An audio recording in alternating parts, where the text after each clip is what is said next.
Namaste.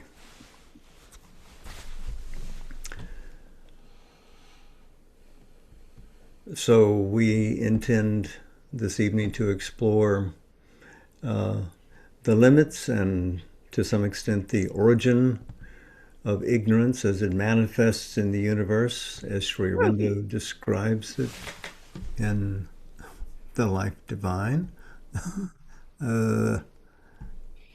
There.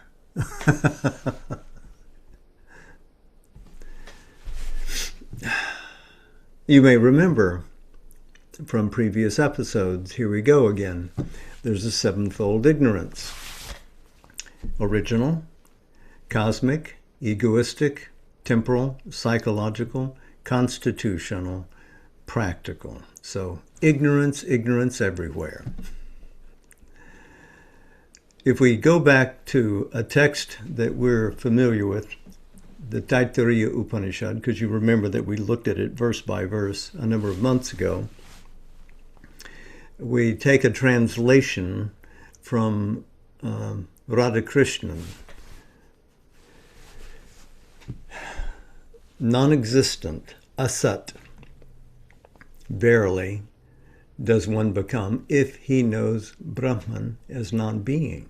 Remember, if you choose the void, you get the void. If one knows that Brahman is, in other words, the essence of being, a real being, such a one people know as existent. You become a real one to other souls. He, the Supreme Soul, desired, let me become many. A decision from above. Let me be born. Not simply a decision from above, but a decision to become part of the universe, yes? He, the Supreme Being, performed tapas, austerity. Having performed tapas, he created all this, whatever is here. Having created it, into it indeed he entered. Having entered it, he became both the actual, what is here, and the beyond, what is transcendent. The defined and the undefined, both the founded and the non-founded, the intelligent and the non-intelligent, the true and the untrue. As the real, he became whatever there is here. That is what they call the real. So we can see from this ancient Upanishad, maybe the third oldest, only Brihad Aranyaka and the Chandogya are a little older than the Taittiriya. This is the one that we resonated with because it really leans in to the truth of delight that creates the universe. But it looks at the transcendence that begins it all. A deliberate choice by a person with a capital P who said, I shall create, I shall become many, and I will station myself in it. It's not an accident. It's not a falsehood of Maya. It's not an illusion. It's a choice that the divine made. May I say hallelujah? So the one, entire unto itself, must know its own essence in all its modifications. It must know essentially what it is, and all the modifications, all the transmutations, all the manifestations that occur within it, whether we're thinking in terms of transcendence, perhaps there are such things in transcendence, but certainly in manifest appearance they are. That is still true of everything. There is nothing outside the immensity, the all-inclusiveness of the one being. So, the many, us, each particular soul, identified with that. Each Jivatman, to use Sri Aurobindo's wonderful term, the living soul that is in each of us, born from that, must partake of that supreme essence. That self cannot be truly divided. And the power of its manifestation cannot be elusive, can't lead to illusion. The subjection, if there is one, to ignorance, that this supreme power, this conscious being, makes to admit ignorance into its field of being, is a submission to the Spirit's free act. Ignorance is compressed conscious power. It is an act of tapas. It is an aspect of the one's dynamism adopted for a cosmic purpose, not simply to delude the individual, but it has something that it wants to do on a vast scale. Individual will be integral to it, but the individual isn't where you look to find the origin of ignorance.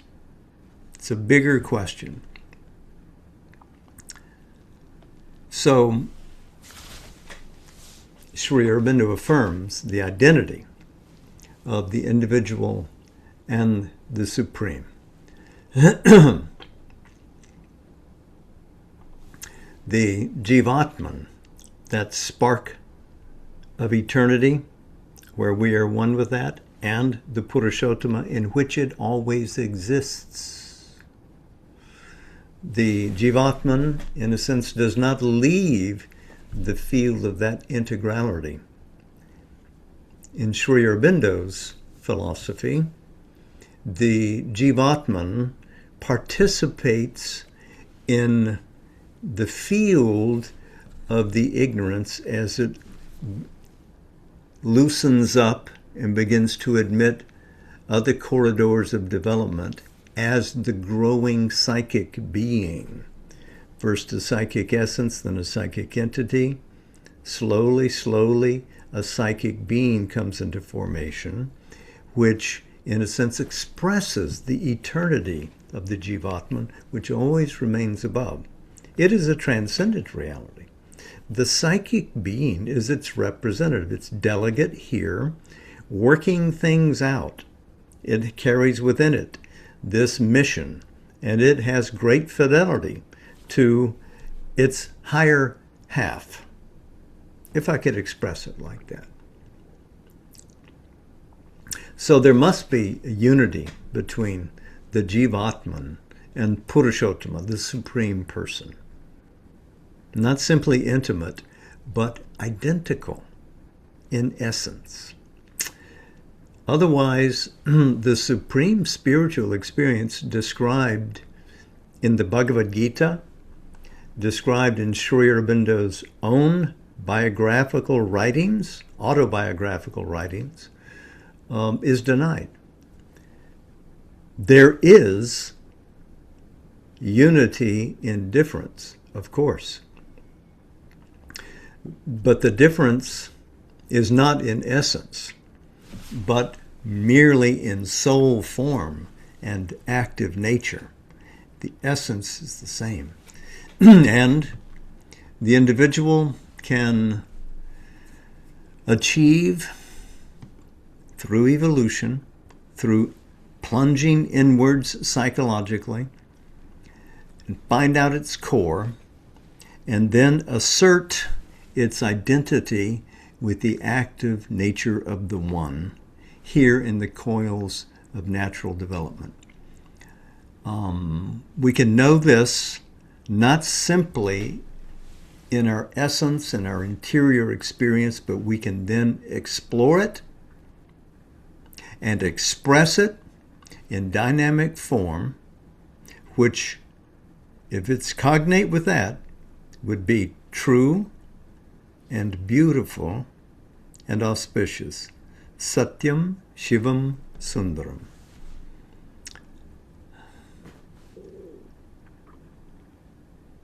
If, in looking at what might be the origin of ignorance, we say, through the bafflement of our mind, well, I can't find any core here to lean on, perhaps not, I refuse to know, is what agnosticism is fundamentally. Because the knowledge that we're seeking is not an intellectual solution to a puzzle. It is an experience which identifies us with the source of things, with reality as it is. So agnosticism is not a door through which we can pass, nor can we choose which aspect of the divine we favor, whether we say with the Shankarite, only the Supreme as a transcendent consciousness, one, immutable, not many, certainly not two. We can have that experience, but that does not negate the rest of what that being is. Nor can we accept the void as the originator of the world or of ignorance. The void, shunya, favored by some schools of Buddhism, does not make sense to Sri Aurobindo. He says, out of absolute nothingness, nothing can come. This is also the standpoint of the Chandogya Upanishad. Brihadaranyaka will admit the idea of an asat, a non-existence, but again, in a qualified way. What the Brihadaranyaka means, and what Sri Aurobindo means in following its lead, is that that which is beyond being is undescribable. You can say that there's a positive being, a sat, but what if it wants to exceed itself? What if being positive is not all that it is? What if it is utterly transcendent, even of that supreme state of isness? What do you say to that? Well, you can say that it is a sat. But that is different from the idea of a shunya, of a void, from which, if you were starting with a void as the beginning of a cosmos, chaos could result. You could have chaos, paradox, absurdity, all things insensible are possible if you begin from that. But we've just seen that the Upanishad begins with something which is beyond, and something which comes into time.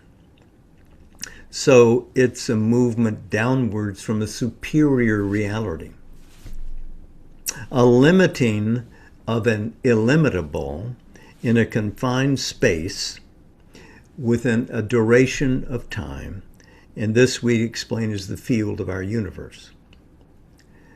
But it is not an appearance from below. It is not truly that it rises from there. To our limited mental awareness, when we look back at the beginnings of the universe, we say, oh boy, that looks like an interesting point there before there's second one in existence. What is that? Perhaps that is the inconscient. But whatever was there at the commencement of the physical universe, however we describe that cosmogony, the beginning of the cosmos, it is incumbent upon a greater reality depositing its essence, its power, and its supportive delight there first. This would be Sri Aurobindo's perspective. And, sorry, intellectuals, it is not the mind which decides. This question is not resolvable by the mind. Probably the greatest philosopher of the first half of the 20th century, Ludwig Wittgenstein, closed his study and said, "Of that which you cannot know, of that you should not speak. Go into the halls of meditation and contemplate." That is not a bad thought for a philosopher who have come as far as he did, master of all domains in that weighty field, knew what the limit was. The mind cannot assess that.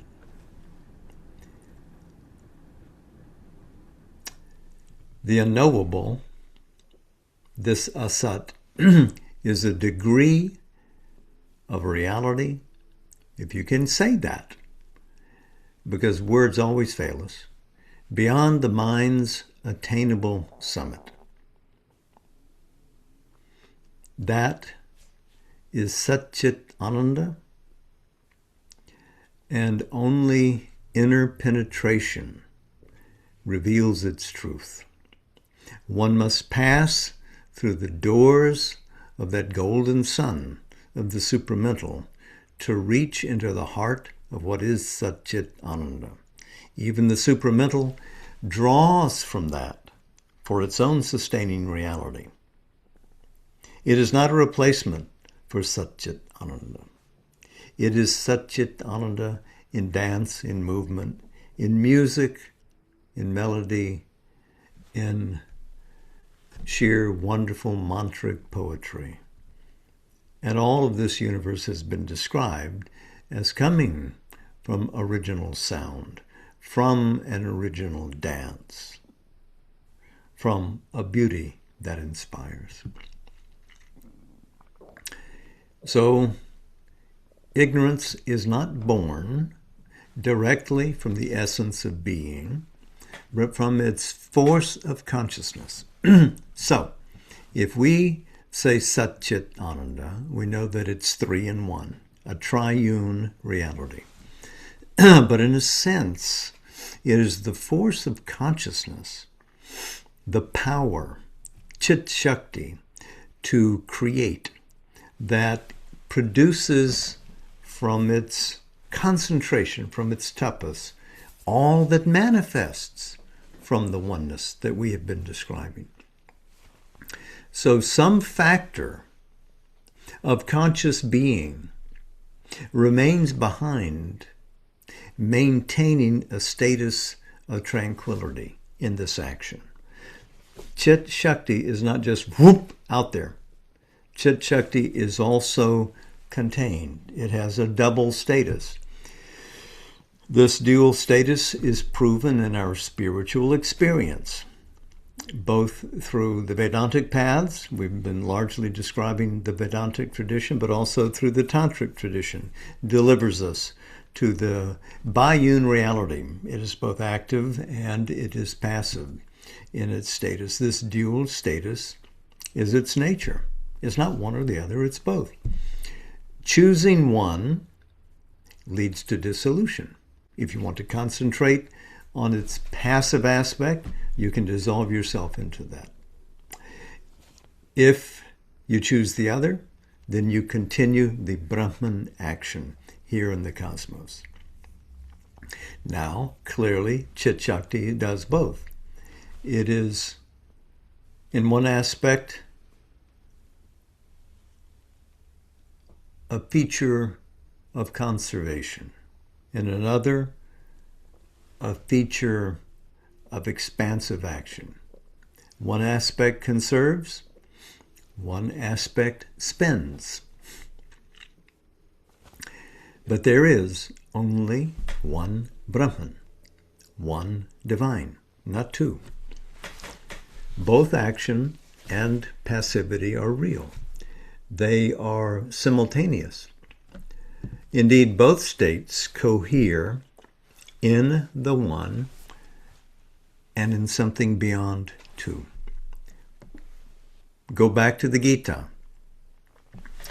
We're shown what is the nature of spiritual liberation. We're shown what is beyond spiritual liberation. We begin with the animate person. We rise to the still consciousness of the Atman, and we transcend and finally attain identity with Purushottama. So we begin with the Akshara. We begin with the Kshara. We then proceed to the Akshara, and we wind up in the Purushottama. But the Purushottama in the Gita is beyond both. It is a unity. And we are like Purushottama.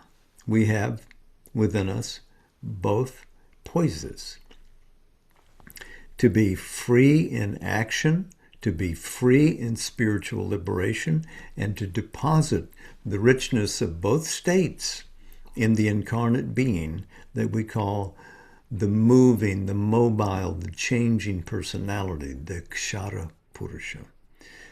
Since we are that, since we are him in a sense, it is essentially true of us and can be practically true. We can make that a reality in our daily lives.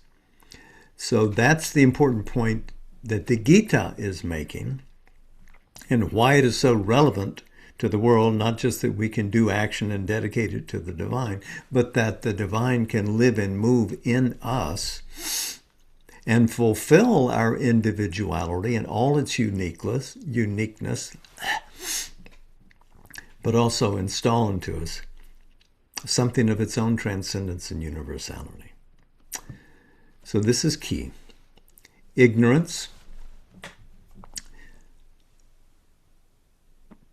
arriving from a deliberate conscious act of the Supreme Chit Shakti, is a deliberative, partial action that convenes or constellates a purposive, smaller movement. The immensity to this. Yeah? So this smaller may be universal in scope, but it's still diminutive by comparison with that from which it came. Now this smaller purposive movement, which is ignoring its real nature on purpose, reaches in the body and in the material field the lowest basis. And this is where we have the fullest apparent division. Because really, there is no division. Yes, there's only one being. So always division appears, but is not deliberative. That's a wrong word. Erase that word. The division seems entire. And much of our physical experience measures out only the distinctions. We know how separate we are. We know how falsified our experience of our own self can be, let alone our experience with others. How every moment seems to reveal to us a different dimension of our own being we didn't know was there, if we're honest with ourselves, let alone the enormous mystery of the world and other people around us. But we find if we leave simply the physical field, that this division is not so forceful, that it begins to yield. We have evidence that minds beyond the body's field can communicate beyond the gulf of externality, that we can meet. And we can meet in our heart's space as well. Separativity may be there, but it is not so firm. It is firmest in matter, less firm in the vital plane. Not so firm even as that in the mental plane, and by the time we reach the soul behind,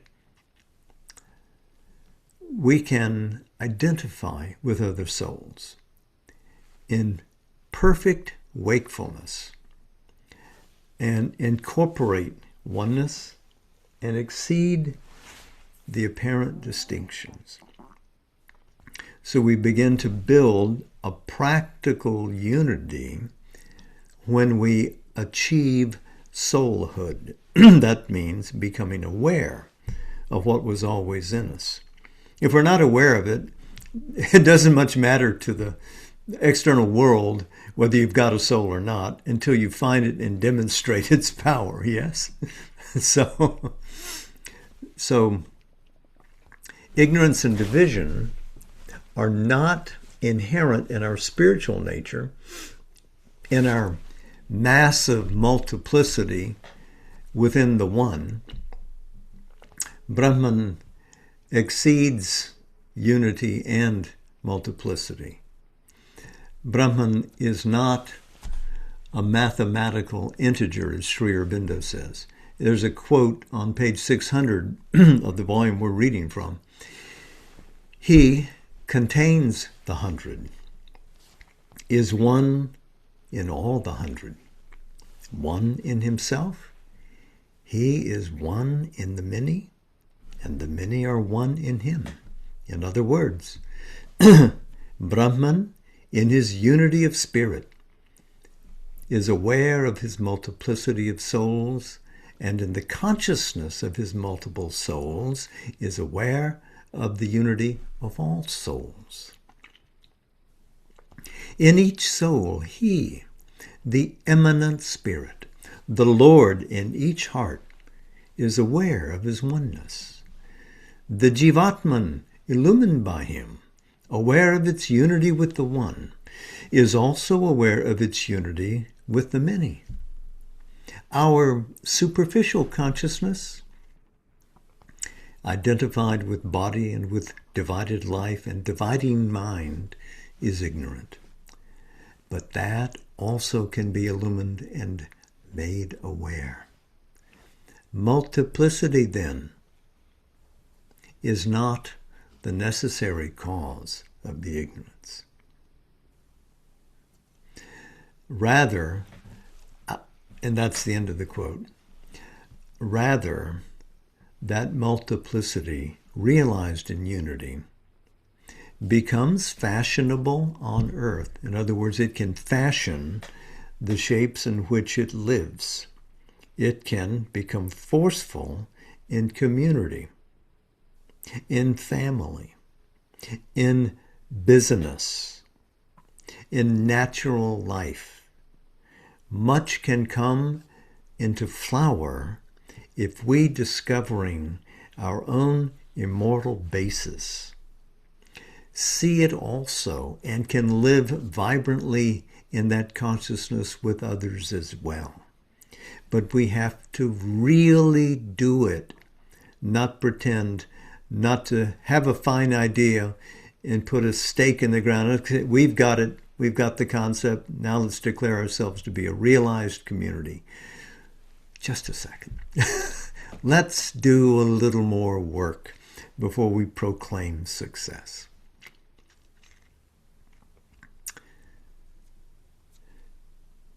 So ignorance does not originate up there in the field of manifestation with the Jivatman and all of its many selves, before their radiation, you might say, into the cosmic field. Ignorance comes in later. Ignorance comes in when the mind is separated from its spiritual or supramental basis. That's farther down.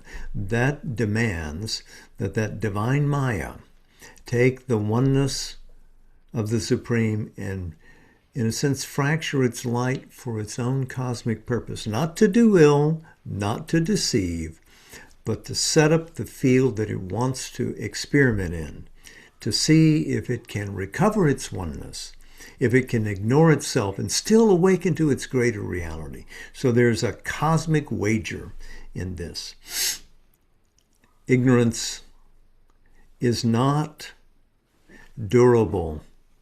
It is not eternal. It is not integral to the divine. It's a device which the Chit Shakti is using to further a cosmic aim. We don't have to worry about ignorance always being something we have to fight with. This is not the Manichaean cosmology. It's not light versus dark. It's not knowledge versus ignorance. Ignorance is small by comparison to the growing power of knowledge. Knowledge will continue to grow. This power of ignorance is partial concentration set up to do its own business in the cosmic order, of which the aspiring human instrument is a significant feature. So our ignorance is a cosmic necessity, just as is our transcendence of cosmic ignorance. If we transcend it in ourselves, we in a sense defeat it within the cosmic belt in principle. So if we want to abolish it and say that we don't need ignorance anymore, we have to achieve that kind of knowledge in ourselves. Knowledge of the soul, knowledge of the spirit around, a transforming knowledge of power descending from above. So all three transformations that Sri Aurobindo has described in the Life Divine and in his letters on yoga must be achieved if we're to bridge from here to the future realizations which he has seen as possible to us. So this ignorance is a wall of separation.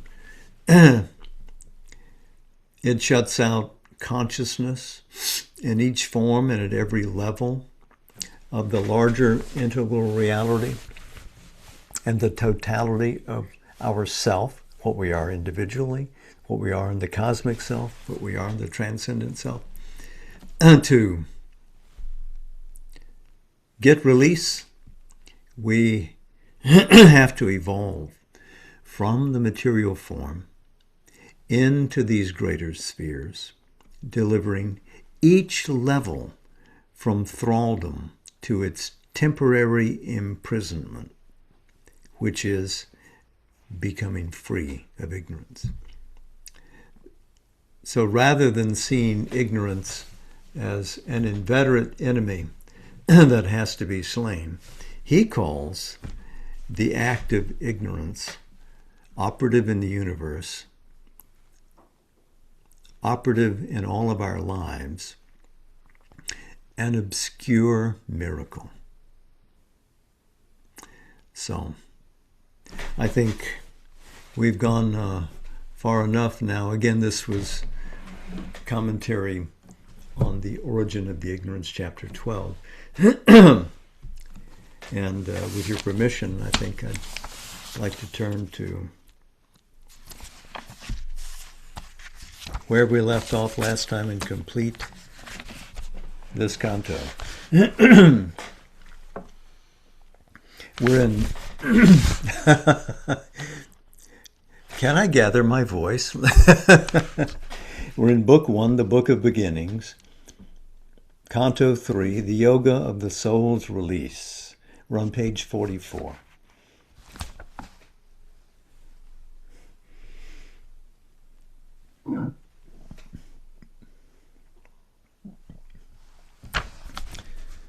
Thus came his soul's release from ignorance, his mind and body's first spiritual change. A wide God knowledge poured down from above, a new world knowledge broadened from within. His daily thoughts looked up to the true and one. His commonest doings welled from an inner light.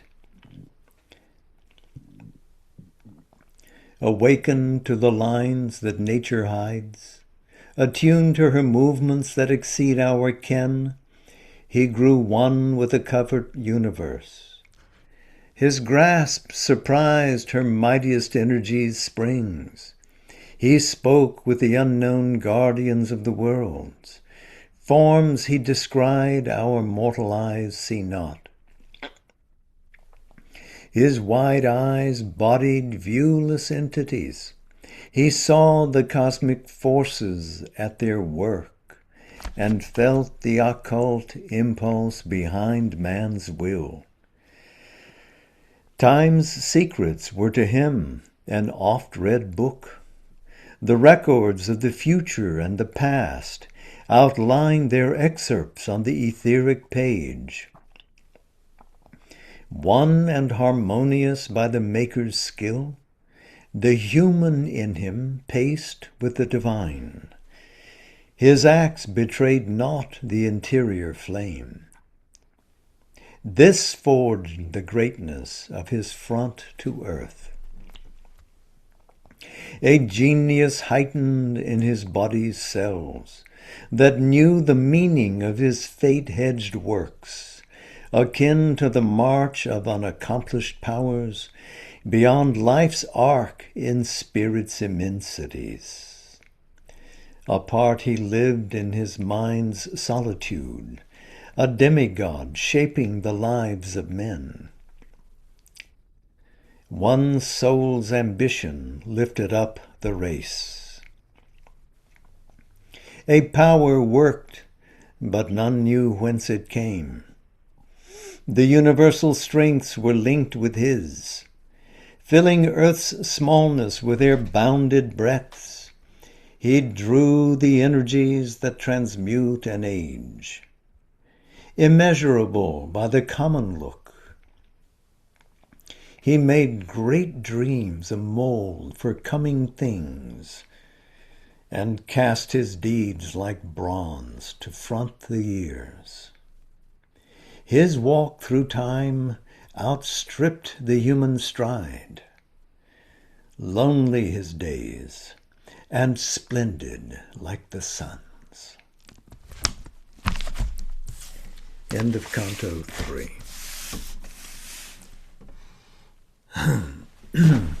So,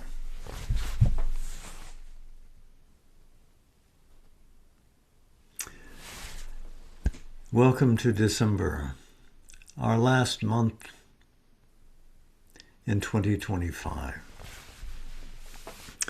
Soon we will join the light that comes in 2026. Let us be in readiness. I'm thinking of you, you're thinking of all. The divine has us all within its grasp, its heart, its intimate consciousness. We are always somewhere inside her. Namaste. Jai Ma.